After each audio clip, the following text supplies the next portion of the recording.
নমস্কার তোমাদের সবাইকে সানাস মাইল এডুকেশন সেন্টারে স্বাগত জানিয়ে আজকের ক্লাসটি শুরু করছি।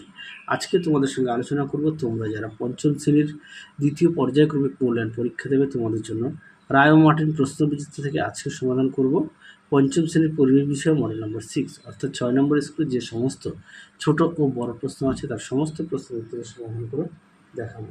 চলো দেরি না করে মূল বিষয় যাই। দেখো কি আছে, একে আছে কাজু বাদাম চাষ হয়, উত্তরটা লিখবে দীঘাতে, অপশন খ। 2 আছে আজাদ হিন্দ ফৌজ বানিয়েছিলেন, উত্তরটা লিখবে সুভাষচন্দ্র বসু, অপশন খ। 3 দেখো শিশু দিবস পালন করা হয়, উত্তরটা লিখবে 14 নভেম্বর তারিখ, অপশন গ। 4 দেখো একটি বরফ গলা জলের নদী হলো, উত্তরটা লিখবে তোরসা, অপশন খ। 5 দেখো ছৌ নাচ বিখ্যাত, উত্তরটা লিখবে পুরুলিয়া জেলা, অপশন খ। 6 দেখো আমার সোনার বাংলা আমি তোমায় ভালোবাসি গানটি লিখেছিলেন, উত্তরটা লিখবে রবীন্দ্রনাথ ঠাকুর, অপশন গ। পরবর্তী প্রশ্ন দেখো কি আছে, 2 দেখে তমলুকের আদি নাম, উত্তরটা লিখবে তাম্রলিপ্ত। 2 দেখো পশ্চিমবঙ্গের সবচেয়ে উঁচু পর্বত শৃঙ্গ সান্দা কফু। 3 দেখো বাঁকুড়া টেরাকোটার কাজের জন্য বিখ্যাত। 4 দেখো পেঁপের মতো খেতে একটি ফল হলো স্কোয়াশ, যেটি পাহাড়ি অঞ্চলে চাষ করা হয়।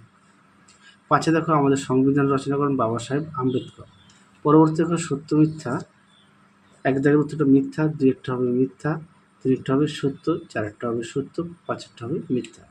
পরবর্তী দেখো কি আছে, বাম দিকের সঙ্গে ডান দিকে স্তম্ভ মেলাও, কি আছে, 1 একটা হবে গ একটা হবে সিউড়ি, 2টা হবে দক্ষিণ চব্বিশ পরগনা হবে ঘ আলিপুর, 3টা হবে মালদা হবে ক ইংলিশ বাজার, 4টা হবে দক্ষিণ দিনাজপুর, এটা হবে খ অর্থাৎ বালুরঘাট।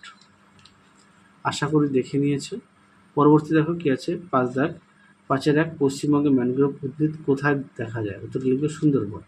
5-এর 2 দেখো মহানন্দা নদীর উৎপত্তিস্থল কোথায়, উত্তর লিখবে দার্জিলিং জেলার ডাহ হিলে। পরটা দেখো 5-এর 3 বঙ্গভঙ্গ আন্দোলন কত সালে হয়েছিল, উত্তরটা লিখবে 1905 সালে। 5-এর 4 দেখো কোথাকার ফজলি আম বিখ্যাত, উত্তর লিখবে মালদা। 5-এর 5 বোটানিক্যাল গার্ডেন কোন জেলায় অবস্থিত, উত্তর লিখবে হাওড়া। 5-এর 6 গঙ্গা নদীর উৎপত্তি কোথা থেকে, উত্তর লিখবে গঙ্গোত্রী হিমবাহ থেকে। পরটা দেখো 6 দাগ, কি আছে, নিম্নলিখিত প্রশ্নগুলির সংক্ষেপে উত্তর দাও, প্রশ্ন মান 2। একে আছে নদীমাতৃক সভ্যতা বলতে কি বোঝো। দেখো প্রশ্ন উত্তরটি তোমাদের পাঠ্য বই থেকে দেখাচ্ছে, পৃষ্ঠা নম্বর 70।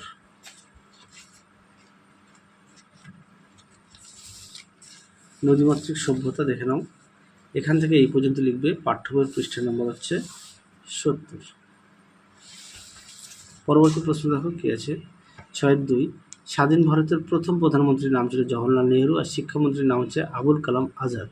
6-3 দেখো কি আছে, লুপ্তপ্রায় মাছগুলি আমরা কিভাবে সংরক্ষণ করতে পারি। দেখো এই প্রশ্ন উত্তরটি তোমাদের রায় ও মার্টিন সহায়িকা থেকে দেখাই। দেখো প্রশ্ন উত্তরটি তোমরা এখান থেকে এই পর্যন্ত লিখবে, না সরি বললাম, দেখো লুপ্তপ্রায় মাছের সংরক্ষণ এখান থেকে এই পর্যন্ত লিখবে। মোট 4টি পয়েন্ট দেওয়া আছে, হ্যাঁ, এখান থেকে এই পর্যন্ত লিখবে। পরবর্তী দেখো ধাপ চাষ কাকে বলে আর হারভেস্টার কি। তো হারভেস্টার কি তোমাদের পাঠ্য বইতে 98 পৃষ্ঠার আছে, আর আমি ধাপ চাষটা দেখিয়ে দিই। দেখো ধাপ চাষ সুন্দর করে দেওয়া আছে, তোমরা একটু পড়ে নিয়ে লিখবে। আগের ভিডিওতে পাঠ্য বই থেকে দেখিয়েছি, এবার সহায়িকা থেকে দেখালাম। পরটা দেখো 6-এর 5 নিত্যবাহ নদী কাকে বলে, উদাহরণ দাও। দেখো নিত্যবাহ নদী কাকে বলে দেখে নাও, উদাহরণ দেওয়া আছে, গঙ্গা আছে, জলঙ্গি আছে, দেখে নাও। এখান থেকে এই পর্যন্ত লিখবে। তাহলে চলো আজকের মতো এখানেই সমাপ্ত করছি, আবার দেখা হবে খুব শীঘ্রই তোমাদের পরবর্তী ভিডিওতে। তোমরা সবাই সুস্থ থেকো, ভালো থেকো, আজকের মতো টাটা।